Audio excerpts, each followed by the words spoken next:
Welcome back. We're talking with, once again, Dr. Roger Woolger. Woolger International is in town doing several speeches, and he's been gracious enough to stop by and talk about Carl Jung and his latest book, which for MCTV is a bit of a coup. This has been written about worldwide, this book. To have somebody in town who is an expert on it, or an authority. I wouldn't say an expert because you're just plowing through it yourself, I guess. But an expert on Jung is a coup for us. So tell us about the book, Dr. Wood. I know that Jung wrote it when he was going inside of himself. He was in a crisis. And apparently these are words, and rather than avoiding it like we do in life, because we've constantly got to get to the next thing and do the next thing and get our jobs done. He went into these problems and said, okay, I'm ready to see what you have to offer, I guess, basically. If you could tell us about, I know the book has been in, Jungians knew about this book, but it has been hidden away for some 40 years? It's been in a bank vault for the last 30 years, and before that it was in the hands of the family. Jung, when he died in 1961, didn't give any instructions as to what to do with it, and the family thought, we just better keep it secret. Right. And then a few years ago they changed their mind, and it has been scanned. This is a reproduction which is now being sold. It came out last November.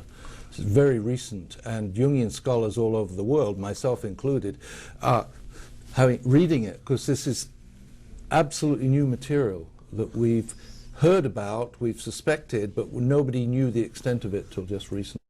Some of these pictures were reproduced about 20 years ago. The British BBC in England were given permission to film bits of it, but they had like 10 minutes and turned the pages and filmed bits. But the text has never been seen publicly until the last few months. Right.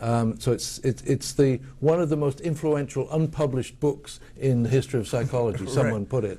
And it is so important because Jung said himself that this book is the key to all my later writing. Right. Everything he did based his future work was based on what he discovered in this book. What I just said, his idea that we have to face our dark side and our shadow, he called it, is in the book. He has to face his shadow in this. He makes the hero journey.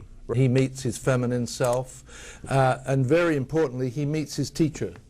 Okay. This is his spirit guide. But just to give the audience, this is the way the book came out here. He drew these pictures. He painted, he was quite a talented painter, and at one time he was even thinking of giving up psychiatry to become a painter. But he felt that was a temptation. His real path was psychiatry. He rewrote out all the visions, the descriptions, and sometimes he dialogues with the characters. Sometimes, like channel teachings, they give him lessons, they give him teaching, and he just writes it down. Okay. And he intersperses it with these pictures. And so these are visions and conversations that are going on as he moves into. Okay. So, and how did it start? Well, it starts, earlier I said that he got into conflict with Freud because deep down they disagreed what psychic energy was about. Freud said it's all sexual. Jung said no, it has a spiritual component too, and it's a bigger picture. And they just couldn't agree. It was quite a bitter separation. And Jung resigned from all his posts in these international bodies, and in fact the Freudians were quite angry at him. They felt that he betrayed them, and then many of them never spoke to him again. He went back to Switzerland, and he stopped going to international congresses. This was about 1912, 1913. He published his first researches on mythology and schizophrenia, and then it was clear that he was going a different path from Freud. But he lost everything of his public fame. He'd been internationally famous. He'd been to America, he'd met William James. He was an internationally known figure, and then he disappeared from sight, and he went into a dark depression. He realized he'd fallen from the heights, and now he was no one in psychology, and he had to start all over again. So that was his journey inwards. And he describes it in his autobiography. That we've had since pretty much the 60s. We've had his account of how in his depression he decided not to fight it, but to go with it. He sort of sank into it, and then all these visions started to come. Some would call them hallucinations. Who knows what a hallucination is? I would call them visions. A bit like William Blake had visions. Dante obviously had visions. And these visions took him into this other realm. And he started dialoguing with a voice. And this voice said, we have to teach you things. In your encounter with what they call the spirit of the times, the fashionable new teaching of psychoanalysis, you have lost your soul. And you need to discover your soul again. And this journey down into the depths of his own psyche and the depths of who knows what was, he later realized, the rediscovery of his own soul. So Jung was very mindful that if I'm not careful, I'm going to go crazy with this. He was a psychiatrist after all. So the only thing he knew to do was, first of all, objectify them, put them in books, stand outside them, don't get taken over by them, because that's what happens. Schizophrenics can't handle all the stuff that's coming to them. And he realized he's got to have some kind of container. So he used the books and the paintings to stand outside the visions and record them. And later he started to understand their meaning a little bit. And in the later parts, apparently, I haven't got there yet, there are commentaries on the meaning of the visions. Okay, what do you know what we're looking at here, this vision here? This figure is a very interesting one.